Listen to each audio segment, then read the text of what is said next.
क्या आप जानते हैं भगवान के अंदर सच्ची श्रद्धा रखने वाले, ईश्वर को एक मानने वाले, अल्लाह एक है ये कहलाने वाले राजा राम मोहन राय के बारे में। जी हाँ, भारतीय समाज सुधारक राजा राम मोहन राय, जिनको आज के समय पर भारतीय पुनः जागरण का अग्रदूत और आधुनिक भारत का जनक कहा जाता है। बात की जाए राजा राम मोहन राय की, तो इनका जन्म 22 मई 1772 बंगाल में ग्रामीण परिवार में जन्म लिया। पिता का नाम रमाकांत, माता का नाम तारिणी देवी था।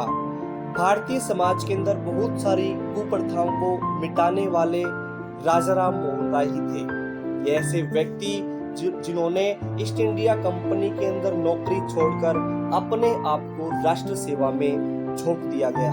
इनका मानना था कि सच्चा ज्ञान चीजों को जानना है, शब्दों को नहीं। मनुष्य के हाथों में तर्क के तुल्य प्रकार से दो ही धारी तलवार है। ज्ञानहीनता धर्महीनता है। अगर ज्ञान शून्य है वो धर्महीन है। पढ़ाई ही एक राष्ट्र के विकास के लिए पहला और महत्वपूर्ण साधन है। सोचने की स्वतंत्रता मनुष्य के सबसे पवित्र अधिकार है। जितना हम पढ़ते हैं वस्तुओं के बारे में हमारी दृष्टि उतनी ही स्पष्ट होती जाती है। तो ऐसी सोच रखने वाले हमारे भारतीय समाज के सुधारक राजा राम मोहन राय ही थे।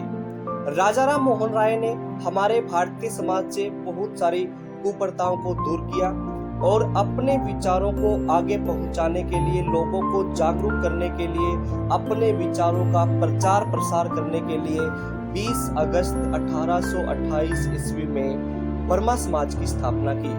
ब्रह्मा समाज के विचारों ने आधुनिक भारतीय समाज में एक क्रांति पैदा की। उन्होंने भारतीय समाज को अंधविश्वास तथा रूढ़िवादिता से मुक्त करवाने का कार्य किया। उनके विचार अपने युग के संदर्भ में प्रगतिशील ही नहीं अपितु क्रांतिकारी भी थे। राजा राम मोहन राय एवं उनके ब्रह्म समाज आंदोलन के योगदान का विवरण हम बारी बारी से पढ़ेंगे। जी हाँ, सबसे जो हमारे देश में जो सबसे बुरी कुप्रथा थी वो थी सती प्रथा।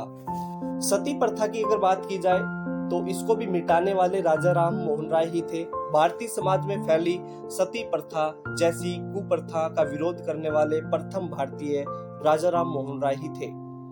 उन्होंने कहा कि किसी भी शास्त्र के अनुसार यह हत्या ही है। कुछ उच्च वर्गीय भारतीय समुदाय में प्रचलित एक ऐसी कुप्रथा जिसमें पत्नी अपने पति की मृत्यु के बाद उसकी चिता में जलकर जीवन को समाप्त कर लेती थी। तो ऐसी कुप्रथा का अंत किया गया राजा राम मोहन राय के द्वारा 1829 ईस्वी में लॉर्ड विलियम बेंटिक को एक आज्ञा पत्र जारी कर तो भारतीय समाज को सती प्रथा से छुटकारा दिलवाने का काम राजा राम मोहन राय के द्वारा ही किया गया। नारी की अगर बात की जाए तो नारी शक्ति को बढ़ावा देने के लिए, नारी के अंदर सुधार करने के लिए, उनकी दिशा में सुधार करने के लिए बहुत सारे कदम उठाए गए राजा राम मोहन राय के द्वारा। उस समय स्त्रियों की व्यक्तिगत और सामाजिक दोनों ही स्थितियां दयनीय थी।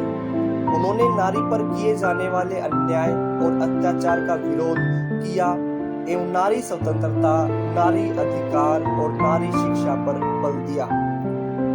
बात की जाए जाति प्रथा की, तो जाति प्रथा को अंत करने वाले, जाति प्रथा का विरोध करने वाले ये भी राजा राम मोहन राय ही थे। राजा राम मोहन राय का मानना था कि जाति प्रथा को समाज को संकीर्ण ही नहीं बनाती बल्कि सामाजिक असमानता को बढ़ावा देती है।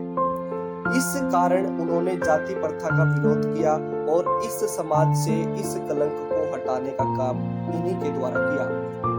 बात की जाए राजा राम मोहन राय की, तो राजा राम मोहन राय पहले भारतीय थे जिन्होंने समाचार पत्रों की स्थापना, संपादन तथा प्रकाशन का कार्य किया। उन्होंने अंग्रेजी, बांग्ला तथा उर्दू में समाचार पत्र प्रकाशित किए। उन्हें पत्रकारिता का जनक भी कहा जाता है। प्रेस की स्वतंत्रता के लिए उन्होंने कठिन संघर्ष भी किए। तो राजा राम मोहन राय द्वारा प्रकाशित पत्रों की विषय वस्तु को जानने का हम प्रयत्न करेंगे। व्यक्ति की स्वतंत्रता तथा अधिकारों के प्रबल पर समर्थक राजा राम मोहन राय व्यक्ति की स्वतंत्रता तथा अधिकारों के प्रबल समर्थक थे।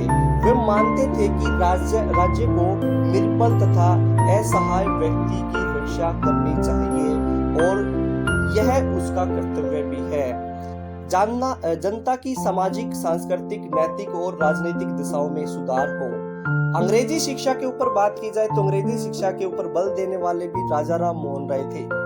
राजा राम मोहन राय भारतीयों के लिए अंग्रेजी शिक्षा के समर्थक थे।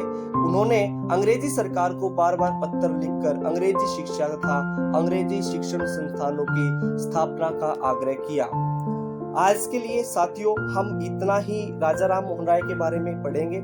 राजा राम मोहन राय की ये जो जानकारी है आपको कैसी लगी कमेंट बॉक्स में जरूर बताइएगा।